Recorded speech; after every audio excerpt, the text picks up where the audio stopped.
বিকেল হলেই বাচ্চাদের বায়না শুরু হয়ে যায় যে আসলে কি নাস্তা করব, মা কি খাবার বানিয়ে দেবে।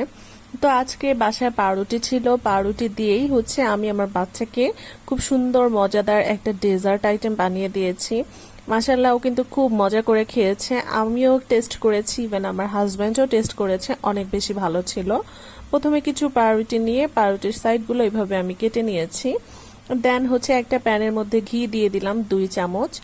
ঘি দেওয়ার পরে আমি এখানে ব্রেডগুলো বাদামি আছে সুন্দর করে ভেজে নেব। আর ব্রেড কিন্তু খুব তাড়াতাড়ি কালার চলে আসে, তাই লো আঁচেই ভাজতে হবে।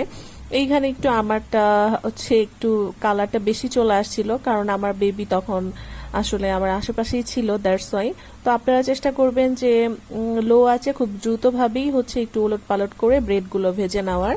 তো আমি সেভাবেই ব্রেডগুলোকে এখন লো আছে ঘি দিয়ে ভেজে নিচ্ছি। এখানে অনেকেই বলতে পারেন যে সয়াবিন তেল ইউজ করা যাবে কিনা। না, সয়াবিন তেলটা ইউজ করা যাবে না, ঘি দিয়েই এটা ভাজলে ভালো একটা ফ্লেভার আসবে, খেতেও ভালো লাগবে। আর তেল দিলে আসলে ওই ফ্লেভারটাও আসবে না, আর টেস্টটাও এত বেশি ভালো আসবে না। তো আমার ব্রেডগুলো ভাজা হয়ে গিয়েছে, আমি এক এক করে ব্রেডগুলোকে তুলে নিলাম। আরেকটা প্যানের মধ্যে আমি 1.5 কাপ দুধ দিয়ে নিলাম।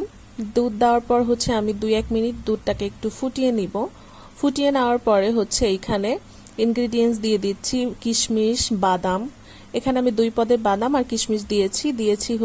চিনি, 1/4 কাপ চিনি দিয়েছি। মিষ্টির পরিমাণটা আপনারা যে যেমন মিষ্টি খান আসলে সেই অনুযায়ী মিষ্টিটা ব্যবহার করতে পারেন। তো আসলে এত বেশি চিনি খাওয়া শরীরের জন্য অবশ্যই ক্ষতিকর। তারপরে আমরা মাঝে মাঝে টেস্টের জন্য খেয়েই ফেলি, তবে যতটা পারা যায় কম খাওয়াটাই ভালো। এখানে 1 চামচ কাস্টার্ড পাউডার গুলিয়ে নিচ্ছি। কাস্টার্ড পাউডারটা আমি এই যে এখন দুধের মধ্যে দিয়ে দিব। দুধের মধ্যে কাস্টার্ড পাউডারটা দেওয়ার পরে আমি আরো 2-3 মিনিট এটাকে ফুটিয়ে নেব। কাস্টার্ড পাউডারটা গুলিয়ে দিলেই ভালো। আর পাউডারটা যখন গুলিয়ে দেওয়া হবে তখন কিন্তু ভালো মিক্স হয়ে যাবে, আর যদি গুলিয়ে না দেওয়া হয় তাহলে কিন্তু ভেসে ভেসে থাকবে।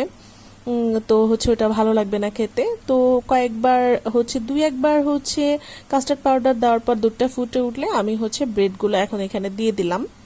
ব্রেডগুলো দিয়ে দেওয়ার পর আমি কিন্তু চুলার আঁচটা বাড়িয়ে দিয়েছি, চুলার আঁচ আর লো করার দরকার নেই। এখন এই ব্রেডের মধ্যে খুব প্রপারলি এই দুধের মিশ্রণটা ঢুকে যাবে, আর খেতে কিন্তু অনেক ভালো লাগবে। চুলার আঁচটা বাড়িয়ে দিয়ে নাড়াচাড়া করে নিচ্ছি, যেন নিচে না লেগে যায় সেই দিকটাও কিন্তু অবশ্যই খেয়াল রাখবেন। আর এইভাবে বিকেলের নাস্তায় হুটহাট বাসায় যা থাকবে তাই দিয়ে যদি মজাদার কিছু বানিয়ে নেওয়া যায় তাহলে কিন্তু মন্দ হয় না। এতে পরিবারও খুশি, বাচ্চাও খুশি, আমি নিজেও খুশি। তো আপনারা বাসায় বাচ্চাদের যদি হুটহাট আবদার মেটাতে চান তাহলে এইভাবে ব্রেড থাকলে ব্রেড দিয়ে যে কোনো একটা এরকম আইটেম বানিয়ে নিতে পারেন, তাহলে দেখবেন বাচ্চা অনেক মানে খুশি হয়ে খাবে আর অনেকটা হেলদি। বাহিরের কেনা খাবারের চেয়ে আমি মনে করি বাসায় হেলদি ফুড খাওয়াটা অনেক বেশি জরুরি। এতে বাচ্চার স্বাস্থ্য ও মেন্টালি গ্রোথ সেটা খুব ভালোভাবে হবে। তৈরি হয়ে গেল ব্রেড দিয়ে আমার খুব মজাদার একটা নাস্তা। নাস্তাটার নাম আমি কিছুই জানি না, আমি নিজে এটা বানিয়েছি। আর কেমন লাগলো রেসিপিটা অবশ্যই কমেন্টস করে জানাতে ভুলবেন না। কে কোথা থেকে দেখছেন জানাতে পারেন। আর যদি বেশি ভালো লাগে একটা শেয়ার করে দিবেন, আরো বেশি ভালো লাগলে আমার পেজে আমার চ্যানেলে সাবস্ক্রাইব করে দিবেন। ধন্যবাদ সবাইকে, আল্লাহ হাফেজ।